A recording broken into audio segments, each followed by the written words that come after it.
صحیح وہاں معلوم کر کے مجھے بتا دیں.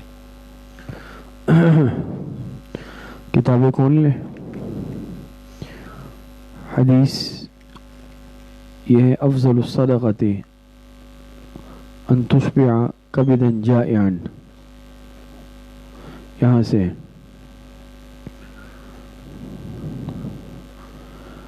بسم اللہ الرحمن الرحیم.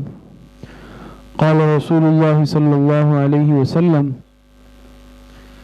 افضل الصدقۃ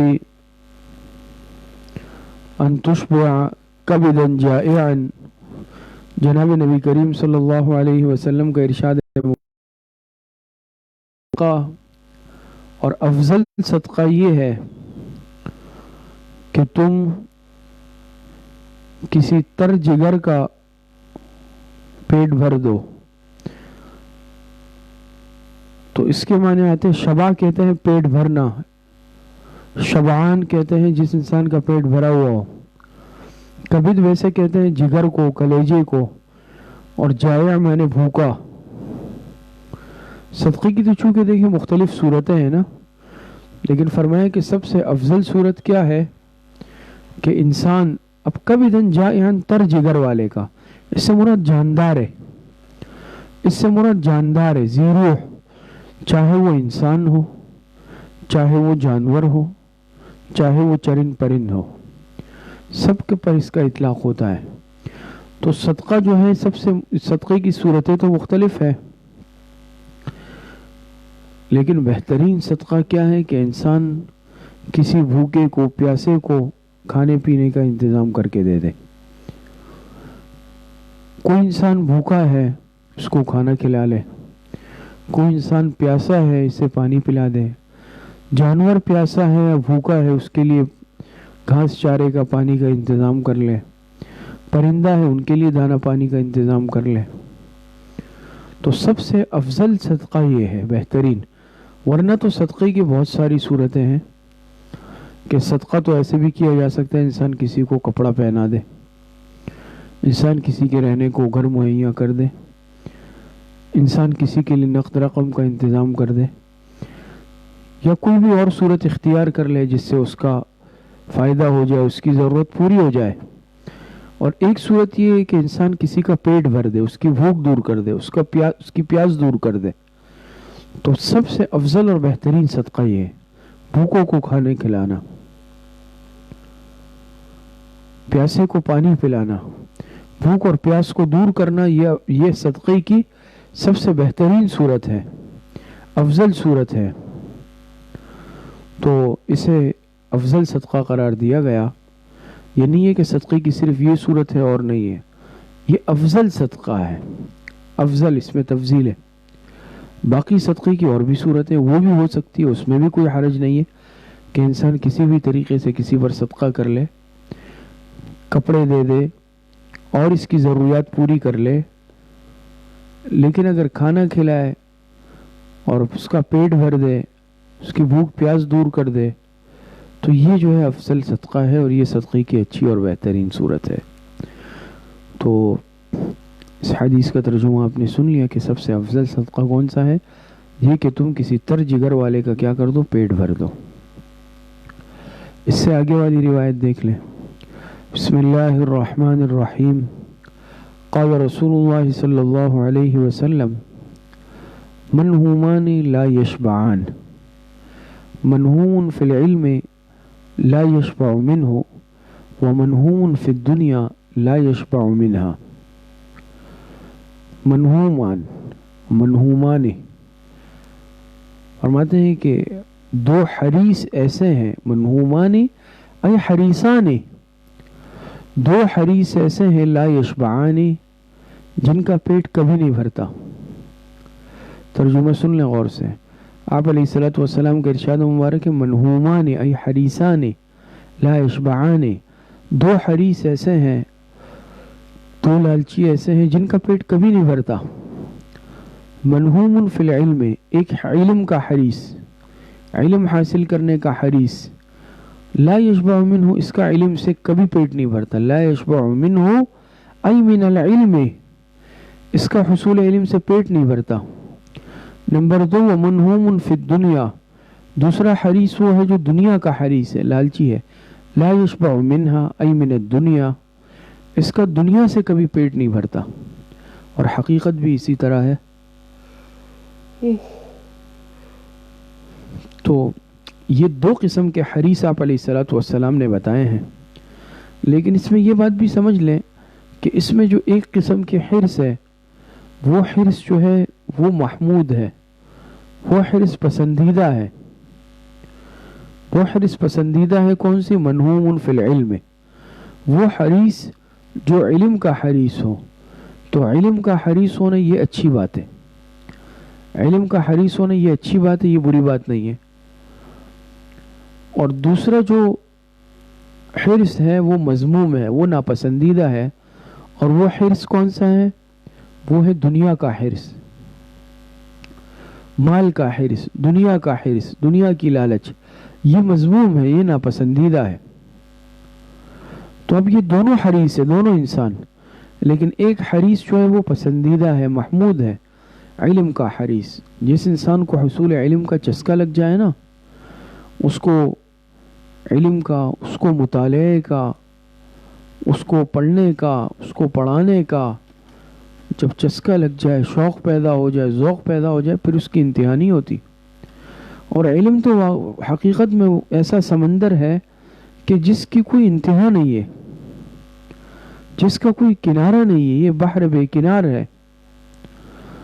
تو جس انسان کو علم حاصل کرنے کی، مطالعہ کرنے کی، پڑھنے پڑھانے کی، سیکھنے سکھانے کی حرص ہو جائے، شوق ہو جائے، اس کا پیٹ کبھی نہیں بھرتا، یہ کبھی سیر نہیں ہوتا حصول علم سے۔ بس یہ چاہتا ہے کہ میں علم حاصل کرتا ہی جاؤں، علم کا سمندر پی لوں، اس کو اتار لوں اپنے اندر، لیکن یہ کبھی اکتاتا نہیں ہے اس سے، کیوں؟ علم تو ایسا سمندر ہے کہ اس کے کنارے تک کوئی نہیں پہنچ سکتا۔ انسان کتنا ہی مطالعہ کر لے، گہرائی میں چلا جائے، لیکن دنیا میں کوئی انسان یہ دعویٰ نہیں کر سکتا کہ میں کامل عالم بن چکا ہوں، اب مجھے علم کے حصول کی، مطالعے کی، کسی چیز کی ضرورت نہیں ہے۔ کوئی انسان یہ دعویٰ نہیں کر سکتا، بڑے سے بڑا عالم بھی۔ تو ایک تو حرص، شوق وہ علم کا ہوتا ہے، حصول علم کا، کہ انسان کو یہ شوق ہو کہ میں زیادہ سے زیادہ علم حاصل کر لوں۔ دوسرا ہے منہوم فی الدنیا، یہ بھی حریص ہے، لیکن یہ دنیا کا حریص ہے، دنیا کا طالب ہے، اور یہ حرص مذموم ہے، یہ حرص ناپسندیدہ ہے۔ دنیا کا جو حریص بن جاتا ہے اس کا پیٹ بھی نہیں بھرتا، بس وہ چاہتا ہے کہ مال آتا رہے، آتا رہے، دنیا آتی رہے، وہ کتنا بھی کما لے اس کا پیٹ نہیں بھرتا۔ کل حدیث کے درس میں، پیر کے دن جیسے درس حدیث ہوتا ہے ہمارا، تو اس میں ترمذی شریف میں روایت آئی، اور اسی سے متعلق تھی، حب مال سے متعلق، کہ جس میں جناب نبی کریم صلی اللہ علیہ وسلم نے ارشاد فرمایا لِكُلِّ أُمَّةٍ فِتْنَةٌ وَفِتْنَةُ أُمَّتِي الْمَالِ۔ آپ علیہ الصلوۃ والسلام نے ارشاد فرمایا کہ ہر امت کے لیے ایک آزمائش ہوا کرتی ہے، فتنہ یعنی آزمائش، اور میری امت کی آزمائش وہ مال ہے، مال۔ اس مال کے ذریعے سے ان کو آزمایا جائے گا، کیا یہ اس مال کا صحیح استعمال کرتے ہیں یا غلط استعمال کرتے ہیں۔ تو حقیقت یہ اسی طرح ترمذی شریف ہی کی روایت میں ہے کہ انسان جب بوڑھا ہو جاتا ہے، 2 چیزوں کی محبت اس میں مزید جوان ہو جاتی ہے، اس میں کمی نہیں آتی، بلکہ وہ 2 چیزوں کی محبت مزید بڑھ جاتی ہے۔ ایک زندگی کی لالچ، حرص، طلب کہ میں جوان ہو جاؤں، پھر سے مجھے زیادہ عمر ملے، اور دوسرا مال کی حرص۔ بڑھاپے میں دونوں خواہشیں مزید جوان ہو جاتی ہے۔ دیکھتے ہیں نا، جو بوڑھا ہوتا جاتا ہے وہ چاہتا ہے کہ میں بھی جوانوں میں سمجھا جاؤں، جوانوں کی طرح لگوں، پھر اس کے لیے مختلف طریقے اختیار کیے جاتے ہیں، صورتیں اختیار کی جاتی ہے۔ دوسرا پھر مال جو ہے خرچ کرنے کو دل نہیں چاہتا، جب انسان پر بڑھاپا آتا ہے پھر یہ چاہتا ہے کہ اب کسی طریقے سے زیادہ سے زیادہ جمع کر لو، خرچ نہ کرنا پڑے، پیسہ لگانا نہ پڑے۔ تو فرمایا کہ انسان بوڑھا ہو جاتا ہے، 2 چیزیں اس میں جوان ہو جاتی ہیں۔ اسی طریقے سے اسی ترمذی شریف کی ایک روایت یہ بھی ہے کہ جناب نبی کریم صلی اللہ علیہ وسلم نے ارشاد فرمایا کہ اس کا مفہوم اس طرح سے ہے کہ کسی انسان کو اگر سونے کی ایک وادی بھی دے دی جائے، پوری وادی، تو یہ کہے گا کہ کاش دوسری مل جائے۔ تو یہ حقیقت ہے، انسان کا دنیا سے پیٹ نہیں بھرتا۔ کوئی یہ کہے کہ مال زیادہ آ گیا، اتنا آ گیا کہ بس اب مجھے ضرورت نہیں ہے۔ جس سے آپ پوچھیں، عام آدمی ہے، لکھپتی ہے، کروڑ پتی ہے، ارب پتی ہے، اس سے بھی زیادہ ہے، تو چاہے کم پیسے والا ہے، زیادہ پیسے والا ہے، آپ کسی سے پوچھ لیں آپ اپنے موجودہ مالی حیثیت پر مطمئن ہیں کہ نہیں مجھے زیادہ چاہیے۔ آپ کسی بھی ملازم سے پوچھ لیں تنخواہ کتنی ہے، مثال کے طور پر اس نے کہا 20,000، آپ مطمئن ہیں نہیں 30,000 ہونی چاہیے۔ 1,00,000 ہے، آپ پوچھے بھائی آپ مطمئن ہیں، کو کہے نہیں 2,00,000 ہونی چاہیے۔ تو کسی کے لاکھ کیا کروڑ ہو تو وہ بھی مطمئن نہیں ہوگا، وہ بھی مزید کی طلب میں لگا ہوا ہوگا۔ تو یہ کس وجہ سے ہوتا ہے کہ قناعت کا مزاج نہیں ہے، مزاج کے اندر حرص ہے، مزاج کے اندر لالچ ہے۔ آج ہم مال پرست بن چکے ہیں۔ تو اس حدیث مبارکہ میں حضور علیہ السلام نے 2 قسم کے حرص بتائے ہیں، لیکن ایک حرص وہ پسندیدہ محبوب ہے، دوسرا حرص مذموم ہے۔ جو حرص پسندیدہ آپ کے سامنے بات آئی وہ ہے طلب علم، اور پیچھے آپ اس پر روایتیں پڑھ بھی چکی ہیں کہ اسی زار الطالبین میں جناب نبی کریم صلی اللہ علیہ وسلم نے ارشاد فرمایا کہ طلب العلم فریضۃ علی کل مسلم، علم کا طلب کرنا یہ ہر مسلمان کے ذمہ فرض ہے۔ تو انسان میں جب علم کی طلب آ جائے، وہ علم کی تلاش میں لگ جائے، پھر کبھی اس کا کوئی آخری انتہا یا کنارہ نہیں ہوتا۔ وہ اپنی پوری زندگی حصول علم میں، مطالعے میں، ان چیزوں میں گزار دیتا ہے، لیکن بشرطے کہ شوق اور ذوق تو پیدا ہو۔ دوسرا حریص وہ دنیا کا حریص ہے، علم کا نہیں، مال کا۔ تو ایسا حریص وہ بھی کبھی مطمئن نہیں ہوتا، اس کا پیٹ نہیں بھرتا، وہ چاہتا ہے کہ زیادہ سے زیادہ مال مل جائے، زیادہ سے زیادہ مالدار ہو جاؤں، دوسروں سے آگے بڑھ جاؤں۔ کبھی بھی اس کا حرص اور اس کی لالچ یہ کبھی بھی ختم نہیں ہوتی ہے، اس کی انتہا نہیں ہوتی ہے۔ آگے تیسری روایت پڑھتے ہیں۔ بسم اللہ الرحمن الرحیم۔ قال رسول اللہ صلی اللہ علیہ وسلم افضل الجہاد من قال کلمۃ حق عند سلطان جائر۔ جناب نبی کریم صلی اللہ علیہ وسلم کا ارشاد مبارک ہے کہ سب سے افضل جہاد، بہترین جہاد وہ کیا ہے؟ وہ ہے من قال کلمۃ حق، کسی کا کلمہ حق کہنا، عند سلطان جائر، جائر ای ظالم، ظالم بادشاہ کے سامنے۔ سب سے افضل جہاد، ترجمہ پھر سے سن لیں، سب سے افضل جہاد، بہترین جہاد وہ ہے کسی کا ظالم بادشاہ کے سامنے حق بیان کرنا۔ اس کو سب سے افضل جہاد قرار دیا گیا۔ یہ نہیں ہے کہ جہاد کی اور صورتیں نہیں ہیں، جہاد کی اور بھی بہت ساری صورتیں ہیں۔ کیا میدان جنگ میں جا کر لڑنا یہ جہاد نہیں ہے؟ میدان جنگ میں جا کر لڑائی کرنا، قتال کرنا، وہ بھی جہاد ہے۔ اسی طریقے سے اپنے قلم کو مسلمانوں میں جوش و جذبے کے لیے استعمال کرنا، یہ بھی جہاد ہے۔ اسی طریقے سے تقریر کرنا، لوگوں میں جہاد کا جذبہ پیدا کرنا، قربانی کا جذبہ پیدا کرنا، یہ بھی جہاد ہے۔ اسی طریقے سے دشمن کے سامنے جا کر لڑنا، اپنے ملک کا دفاع کرنا، اپنے دین کا دفاع کرنا، اپنے وطن کا دفاع کرنا، یہ بھی جہاد ہے۔ اور جہاد کی ایک صورت یہ ہے کہ انسان کسی ظالم بادشاہ کے سامنے حق بیان کر لے، لیکن یہ سب سے اعلیٰ صورت ہے، یہ سب سے افضل صورت ہے، یہ بھی جہاد، اور باقی جتنی بیان ہوئی وہ بھی جہاد ہے، وہ بھی جہاد کی صورتیں ہیں۔ تیسری بات، پھر اس کو افضل کیوں قرار دیا گیا ظالم بادشاہ کے سامنے حق بیان کرنا؟ علماء نے اس کی ایک وجہ لکھی ہے۔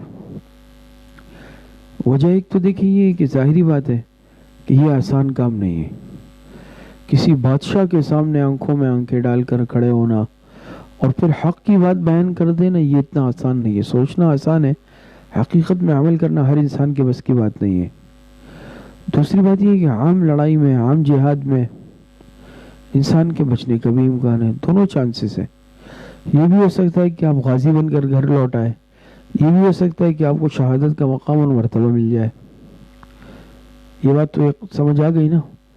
اور لیکن اگر کوئی ظالم بادشاہ کے سامنے حق بیان کر لے، اس میں پھر بچنا بہت مشکل ہے، اس میں زندگی کے امکانات چانسز بہت کم ہے۔ اللہ پاک کی بات حفاظت کرنے والی ہے، لیکن ظاہری اسباب کے درجے میں اگر کوئی بادشاہ کی کیا کر لے، اس کے سامنے حق بیان کر لے، اس کی اصلاح کر لے، تو ظاہری بات ہے اگر وہ بادشاہ دنیا پرست ہے، اپنی اصلاح سے عاری ہے، تو وہ لازمی ناراض ہوگا اس پر، اور وہ کوئی نہ کوئی ہو سکتا ہے فیصلہ بھی کر لے، اس کو الگ کر لے، اس کو نکال دے۔ تو بہرحال مقصد کیا ہے کہ آپ علیہ الصلوۃ والسلام نے ارشاد فرمایا کہ افضل الجہاد من قال کلمۃ حق عند سلطان جائر، سب سے افضل جہاد کیا ہے کہ کسی کا ظالم بادشاہ کے سامنے کیا کرنا، کلمہ حق کو بلند کرنا۔ ہاں، کلمہ حق کو بلند کرنا ظالم بادشاہ کے سامنے۔ اور یہ واقعی سب سے افضل جہاد ہے، کیونکہ ظاہری بات ہے اس میں اگر بادشاہ کو حق بات پسند نہیں آئی تو وہ تو قتل کا حکم دے گا، یا گرفتار کرا دے گا، پھانسی دے دے گا، سر قلم کروا دے گا، تو اس میں بچ کر آنے کی امکانات اور چانسز یہ بہت کم ہے، اسی لیے اسے سب سے افضل جہاد قرار دیا گیا ہے۔ تو بہرحال یہ 3 حدیثیں آج پڑھی گئی، اس میں پہلی حدیث افضل الصدقۃ ان تشبع کبدا جائعا، جناب نبی کریم صلی اللہ علیہ وسلم نے ارشاد فرمایا کہ سب سے بہترین صدقہ کیا ہے، یہ کہ تم کسی تر جگر کا پیٹ بھر دو۔ اور دوسری حدیث منہومان لا یشبعان، آپ علیہ السلام نے فرمایا 2 قسم کے حریص ایسے ہیں ان کا پیٹ کبھی نہیں بھرتا، منہوم فی العلم، ایک وہ جو علم کا حریص ہو، اس کا پیٹ بھی کبھی نہیں بھرتا، اور دوسرا منہوم فی الدنیا، دوسرا وہ ہے کہ وہ جو دنیا کا حریص اور لالچی ہے، لا یشبع منہا، اس کا بھی اس سے پیٹ کبھی نہیں بھرتا اس دنیا سے۔ اور تیسری روایت پڑھی افضل الصدقۃ من قال کلمۃ حق عند سلطان جائر، سب سے افضل صدقہ اور بہترین صدقہ یہ ہے کہ کوئی انسان کیا کر لے، ان تشبع۔ تیسری حدیث افضل الجہاد من قال کلمۃ حق عند سلطان جائر، سب سے بہترین جہاد کیا ہے کہ ظالم بادشاہ کے سامنے کلمہ حق کو بلند کرنا۔ تو کلمہ حق بلند کرنا، پھر بادشاہ کے سامنے، پھر بادشاہ بھی ظالم ہے تو ظاہری بات ہے سخت سے سخت سزا بھی دے سکتا ہے، وہ کچھ بھی فیصلہ کر سکتا ہے، تو یہ فیصلہ قبول کرنا یہ اتنا آسان نہیں ہے۔ اللہ پاک مجھے اور آپ سب کو صحیح عمل کی توفیق عطا فرمائے۔ وآخر دعوانا ان الحمدللہ رب العالمین۔ تو ہمارا جو نصاب ہوگا خواتین کا، جیسے آپ کے سامنے وہ نصاب آ گیا کہ نوع آخر منہا سے قفلۃ کا غزوۃ والی جو حدیث ہے، وہاں سے سبق و امتحان آئے گا، سالانہ کا نصاب۔ السلام علیکم۔